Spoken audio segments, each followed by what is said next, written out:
Dependendo de como você for fazer o seu rito de magia, várias coisas de errado podem acontecer, várias coisas de certas também podem acontecer, mas a chance de dar algo ruim é muito grande. E eu vou te contar que essa chance de dar algo ruim é muito grande e tem muito a ver com o como as pessoas estão lá e muito pouco a ver com o que está do lado de fora. E talvez por isso seja tão importante a gente traçar um círculo mágico. Hoje a gente vai falar um pouquinho aqui sobre uma das principais coisas que a gente tem na hora de fazer um rito mágico, beleza? A magia, ela é uma coisa muito ampla e muito estendida que vai abarcar diversas partes da vida de uma pessoa praticante disso, seja adepto, iniciado ou mesmo um mago, tá? A magia, ela se expande para todos os nossos viveres, para tudo aquilo que a gente faz ao longo da vida, tudo que a gente faz passa a ser um ato mágico quando a gente se torna um mago. Então, todo ato é um ato mágico, todo ato mágico é um ato válido. Ou seja, a magia ela é muito mais ampla do que simplesmente fazer um ritual. Entretanto, a parte mais vistosa que todo mundo fala, todo mundo comenta, todo mundo gosta e tem curiosidade, obviamente, o rito em si, né? O rito, de novo, é um pequeno pedaço daquilo que a gente faz. Para vocês terem um tipo de comparação, eu sou mago profissional, trabalho com isso e recorro a rito uma vez por semana, enquanto eu sou mago 7 dias por semana. Eu uso rituais 4 horas por semana e no resto do tempo eu sou mago, né? Eu faço magia o tempo inteiro, usando muito pouco de ritos. Mas quando eu recorro a um rito, a gente sempre tem que respeitar um negócio que eu gosto de chamar de as 5 pontas de um pentagrama. É uma ordem que todo rito mágico obedece desde sempre. E não é porque alguém impôs esse tipo de coisa. É porque a gente viu que é a melhor forma de funcionar e dificilmente a gente escapa, seja da tradição que a gente tiver. Essas 5 pontas basicamente são criação do círculo mágico, o nosso assunto de hoje, o banimento, que já tem vídeo no canal, eu vou deixar linkado aqui nos cards, intento, banimento final e a destruição do círculo. Hoje a gente vai falar então sobre a primeira dessas pontas, a criação do círculo mágico, que é naturalmente um divisor de águas. O círculo mágico, ele é uma coisa que vai fazer uma divisão entre vários pontos, né? Primeiro, ele vai dividir o tempo. Antes da gravação do círculo mágico, antes da construção do seu círculo mágico, tudo era profanidade.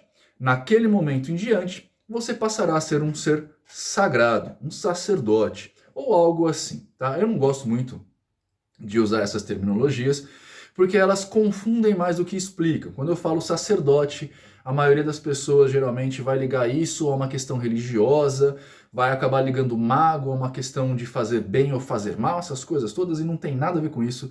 Sacerdote é quem lidera uma comunidade, nesse caso de um rito coletivo, é quem vai liderar ali o intento. Eu prefiro chamar de mestre mago ou alguma coisa assim. Então, a partir do momento da construção do rito, marca que dali para frente você é um mestre mago. Quem está construindo o círculo se torna mestre naquele momento.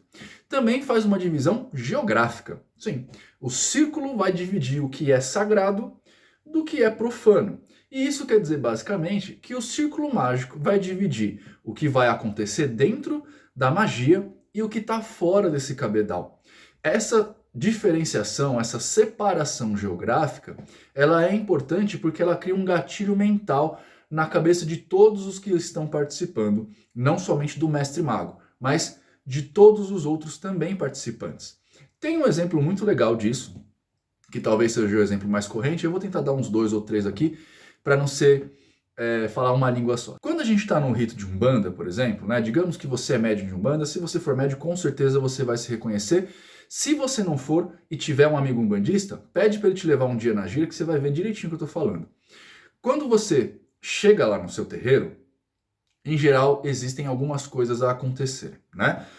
E a ordem disso aqui é um pouco alterada. Às vezes a pessoa logo que chega bate a cabeça e põe as guias, às vezes as pessoas chegam, só bate a cabeça e põe a guia depois, enfim, não importa.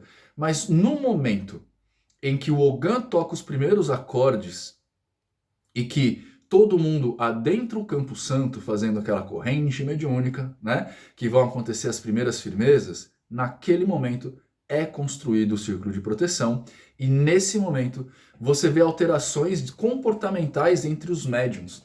Os médiums passam a se encarar como sagrados. E isso é muito interessante porque não é algo imposto, não é algo conversado, acontece naturalmente.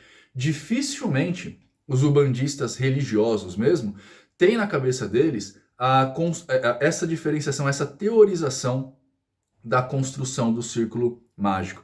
Eles sabem que no momento em que acontece uma coisa determinada, essa coisa muda quem ele é dali para frente, né? Muda o comportamento dele. Essa coisa que acontece no terreiro é o círculo mágico. E eu preciso deixar um negócio claro antes de partir para o próximo exemplo. A gente geralmente fala círculo mágico porque quando nós magos vamos fazer um rito, é muito mais fácil a gente construir um círculo, tá? Tradicionalmente, a gente pegava alguma coisa para marcar o chão, geralmente carbonato de cálcio, e traçava um rito girando, né? A gente só girava em volta de nós e isso fazia um círculo. Entretanto, modernamente, como a gente deixou de fazer magias, por exemplo, no meio do mato, né, em lugares afastados, nós fazemos geralmente em casa, o círculo perdeu o formato geométrico de círculo.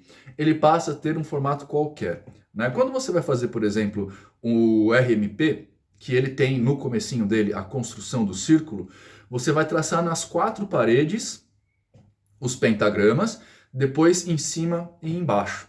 Você faz então um cubo, que é o seu círculo mágico. Eu, quando vou fazer um rito lá na casa do Dedes, por exemplo, que a gente faz o nosso rito coletivo, aliás, quem quiser participar do rito coletivo, mais informações aqui, a gente também constrói um quadrado mágico. A gente faz o quintal inteiro ser o nosso quadrado mágico, embora a gente de vez em quando ainda desenhe certas coisas no chão, certos pantáculos são desenhados, a gente ainda está livre para transitar pela casa. Uma outra coisa que a gente pode fazer também é na missa, né? Na missa cristã, na missa católica. O padre, quando ele sai com um defumador, o turíbulo ali passando, ele está fazendo um banimento do círculo mágico que foi previamente construído.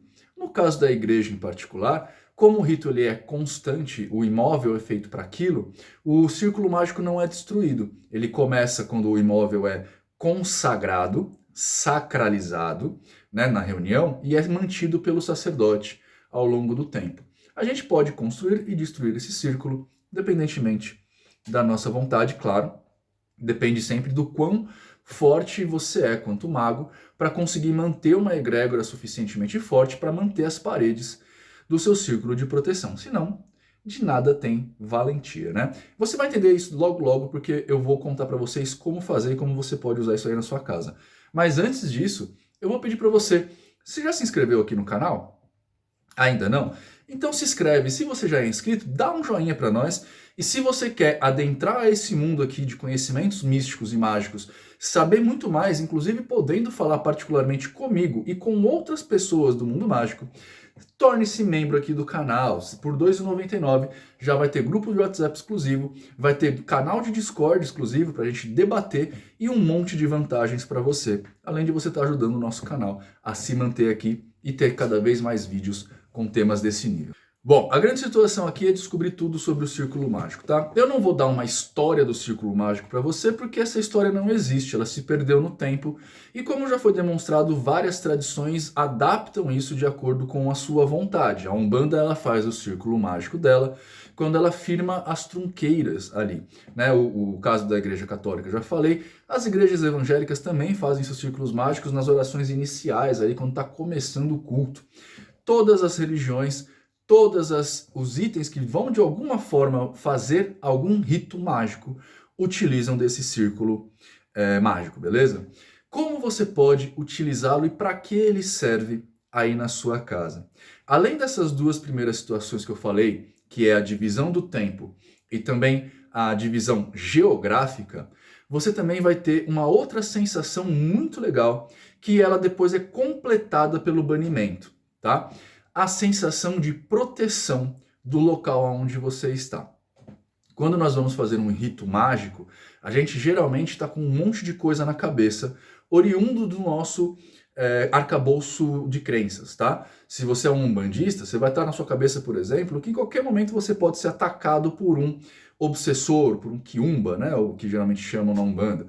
Se você é um mago, você vai estar o tempo inteiro tendo que ter cuidado com as energias que vão entrar ali, porque existe lá o lance das energias naturais, que já foi falado no vídeo de banimento, mas se você quiser entender mais sobre isso, entra aqui, ó, em Teoria da Magia, porque lá no curso tem módulos sobre isso, tá? De qualquer forma, todas essas questões que são oriundas do nosso cabedal de crença, existindo elas ou não, estão na cabeça do mago quando a gente vai fazer um rito. Você que está na sua casa também tem um monte de coisas na cabeça, dado que você está aqui no meu canal. Então, ou você tem aquelas questões todas, né, de ataques energéticos, de energias, mesmo que de forma inconsciente, acabam atacando você, como energias de inveja, olho gordo, essas coisas todas, pessoas que por acaso te fazem mal de algum jeito, todas essas coisas estão passando pela sua cabeça e isso acaba influenciando de uma forma ou de outra, existindo ou não existindo esse tipo de coisa na sua vida. Para evitar esse tipo de coisa, é muito legal você construir esse círculo de proteção em volta da sua casa. E vou te contar uma coisa muito mais legal. Você consegue fazer esse círculo de proteção somente em volta de você, utilizando a sua própria pele como limite do círculo de proteção. O que quer dizer que se você vai, por exemplo, para um trabalho onde você tem energias negativas muito te influenciando, coisas que vão te deixar mal, você vai no trabalho e não gosta muito, se sente mal lá, tem dor de cabeça, essas coisas todas, você pode construir um círculo de proteção somente em você, que vai impedir que você seja tocado, tenha os malefícios dessa situação. É claro que existe uma coisa muito mais intrínseca aqui, que é o porquê de você estar se sentindo assim, tá? Mas eu não vou abordar isso neste vídeo, eu só vou te ensinar uma forma simplesinha, facilzinha e efetiva de você construir esse círculo de proteção, esse círculo mágico, para que você consiga viver sua vida de um jeito um pouco mais legal, tá? Presta atenção. Tudo que a gente faz com relação à magia acontece em âmbito mental. Tudo que a gente faz com relação à magia acontece mudando o seu pensamento por conta de uma história. É uma narrativa que é construída, ou seja, é uma história que você conta que vai ativar gatilhos mentais e com isso alterar o seu comportamento, alterar o seu psiquismo e, portanto, dar resultado, tá?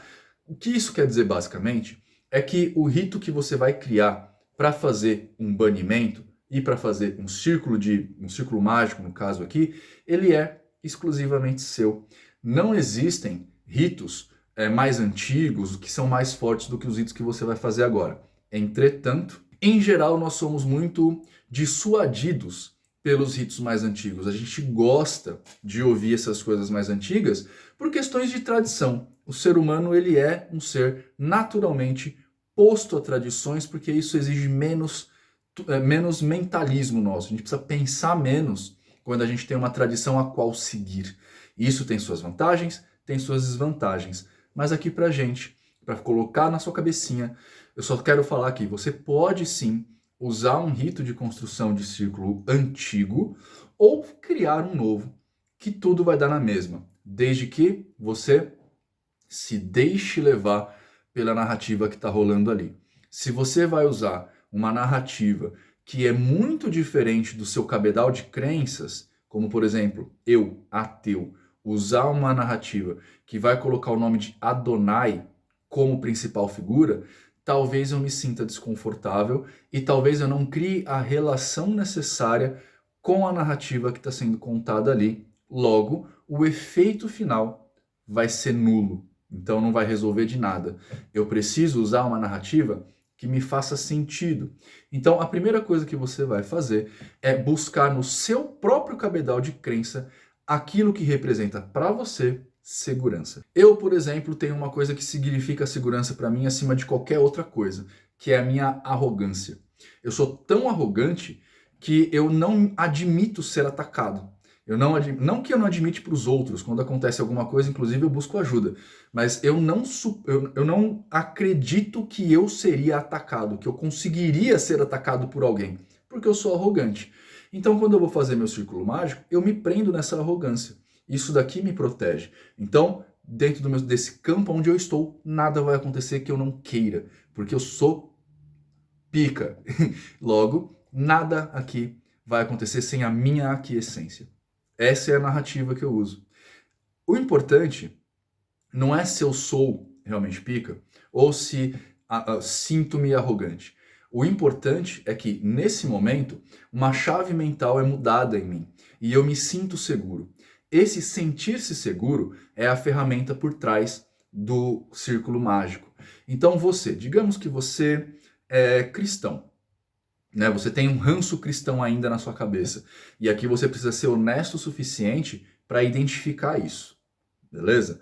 Porque muitas vezes o que nos significa de verdade alguma coisa está fora daquilo que a gente gostaria que significasse tal coisa, né? Eu gostaria que, sei lá, segurança para mim fosse ter uma espada na mão, mas a espada para mim significa muito mais o ataque do que a defesa, do que a segurança.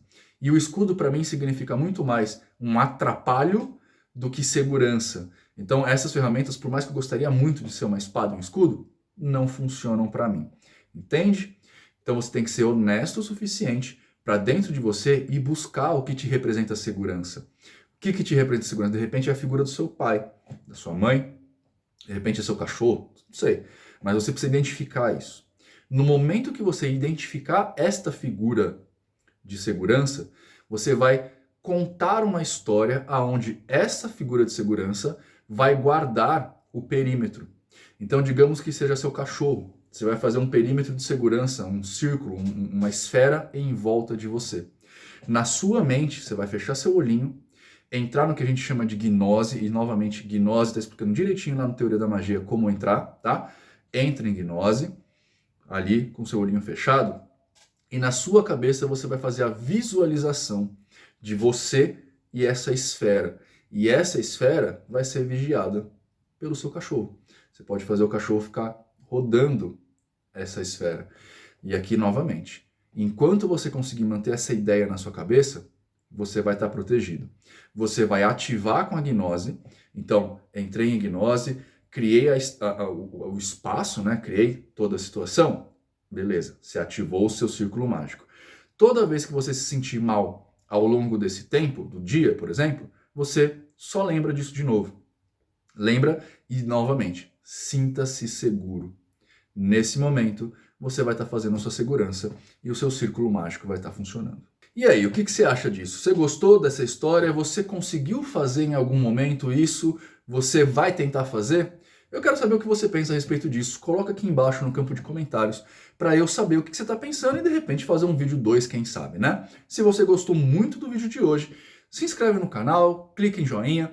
E se você gostou pra caramba e quer entender muito mais sobre isso, torne-se um membro do canal aqui, venha para a família Demonino, que lá no grupo do WhatsApp a gente pode falar mais. E se for o caso, a gente tem grupo do Discord para bater papo, beleza? Eu espero que você tenha uma ótima vida, seja uma pessoa melhor do que você foi até agora. Tchau.